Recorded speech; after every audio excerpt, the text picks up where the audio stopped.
Пан Сергій каже, напередодні виборів до нього звернулися двоє осіб ромської громади Мукачева, що начебто у їхньому таборі роз'їжджають автобуси з чоловіками, які займаються підкупом виборців.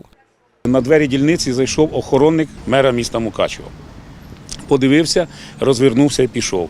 Я пішов за ним, він там вийшов на вулицю, до його під'їхало два мікроавтобуси. Один мікроавтобус білий, другий синій. Номера мікроавтобусів відео є зафіксоване. Він з ними переговорив, розвернувся і мікроавтобуси уїхали в сторону табора. Чоловік додає, що при вході на дільницю стояли особи, які говорили виборцям, за кого тим віддавати свій голос. Ще одна людина з тої сторони з табора, спортивної такої статури. Я підійшов до цього охоронника Балога і сказав, не робіть тут цей пост, зніміть його, тому що цих каруселів, які ви вчора задумали, їх не буде. Я почав знімати на відео, вони роз'їхались. Коли вони роз'їхались, після цього одразу ж одна жіночка заходила сюди і мені повідомила, що там будуть зараз збирати людей сюди вести.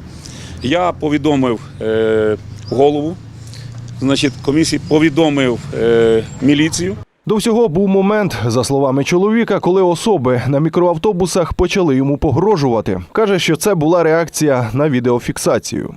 Я підійшов до цієї людини, яка була за рулем, це був українець, а збоку сиділа людина ромського поселення, теж спортивної статури, яка почала мені погрожувати, що я запитав, що ви тут робите? Для чого ви цю карусель робите? Не можна правильно зробити розумно, згідно закону і так далі. Він мені сказав, ти дознімаєшся і дограєшся, і доходишся тут. Тобто він мені почав погрожувати. Наразі цією справою займаються правоохоронці. Сам заявник повідомив, що надасть відеоматеріали інциденту.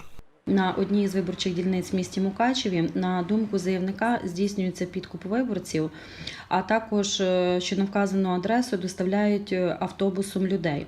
За вказаним фактом триває перевірка. Наразі на місці події працюють працівники слідчо-оперативної групи Мукачевського відділу поліції.